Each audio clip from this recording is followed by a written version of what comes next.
Hello everyone, welcome to my YouTube channel. I hope you all are doing very well. This is Parveen from Learning Academy. So today we are going to discuss models that are used in English grammar. Models जो है वो sentence formation में help करते हैं और हमेशा verb के साथ आते हैं. Models जो है that means like can, could, may, might, these all are used in sentence formation. English grammar का ही ये एक part है. So let's begin with the first model that is can. अगर हम कैन की बात करें सो कैन का जो हिंदी में अगर हम वर्ड ट्रांसलेट करें दैट मीन्स सकता हूं, जो कि प्रेजेंट में यूज होता है कि मैं ये काम कर सकता हूं, मैं फुटबॉल खेल सकता हूं. For example I can speak English fluently, मैं इंग्लिश फ्लुएंटली बोल सकता हूं. कैन है, मॉडल है, देन जैसे मैंने आपको बताया कि ये वर्ब के साथ आता है, तो मॉडल के बाद हमेशा वर्ब लगेगी. Then next is could. जैसे कि कैन जो है वो एबिलिटी, कैपेसिटी और पावर को डिस्क्राइब करता है, शो करता है, और इनफॉर्मल वे में हम परमिशन के लिए उसको यूज करते हैं. सेम जो कुड है वो फॉर्मल वे में यूज होता है, कैपेसिटी, एबिलिटी और पावर को ही शो करता है. But the thing is that ये पास्ट के लिए यूज होता है. कैन को हम प्रेजेंट में यूज करते हैं अगर हम प्रेजेंट में कोई पावर को, एबिलिटी को डिस्क्राइब करते हैं, जैसे कि मैं फुटबॉल खेल सकता हूं. कुड जो है वो यूज होता है पास्ट के लिए कि मैं फुटबॉल खेल सकता था, तो हिंदी में इसका ट्रांसलेशन रहेगा सकता था. इन दोनों में यही डिफरेंस है कि कैन को हम प्रेजेंट में यूज करते हैं, कुड को हम फॉर्मल वे में परमिशन लेने के लिए या फिर पास्ट में यूज करते हैं. कुड को हम फॉर्मल वे में कैसे यूज करते हैं, could you please do me a favour. अगर हम बोलते हैं किसी को पोलाइटली, हमने किसी से परमिशन लेनी हो, तब पोलाइट वे में, फॉर्मल वे में हम कुड का यूज करते हैं. Then next is should.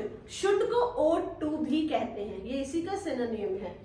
Should हम यूज करते हैं जब एडवाइस देनी होती है. It is used to give advice. इसके लिए एग्जाम्पल है शुड आई गो नाउ, क्या मुझे अब जाना चाहिए. सो हिंदी में ट्रांसलेशन है शुड का चाहिए.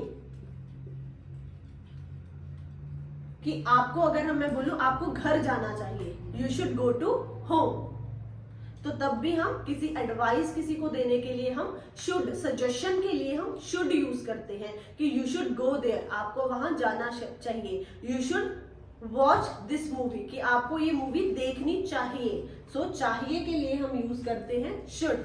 Next is would. वुड जो है वो यूज होता है शैल और विल के पास्ट फॉर्म के लिए. अगर हम कोई चीज को डिस्क्राइब करना चाहते हैं पास्ट में, फॉर एग्जाम्पल कि उसने मुझे कहा था वो मेरी हेल्प करेगा, पास्ट के लिए हम वुड यूज करते हैं. जब श्योरिटी कम होती है, विल लगता है जब 100% श्योरिटी होती है, या फिर अगर हम परमिशन के लिए या प्रॉमिस के लिए हम यूज करते हैं विल.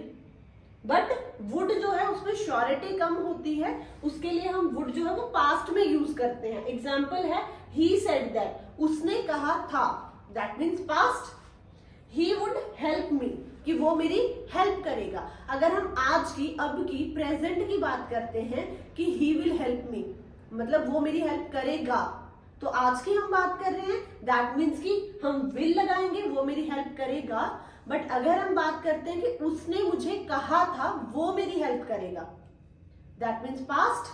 सो पास्ट के लिए हम यूज करेंगे he said that he would help me, कि उसने कहा था वो मेरी हेल्प करेगा. Okay. Next is shall will. Shall will जो है ये मॉडल है, ये यूज होता है, एग्जाम्पल देखो इसकी कि I will do my best next time.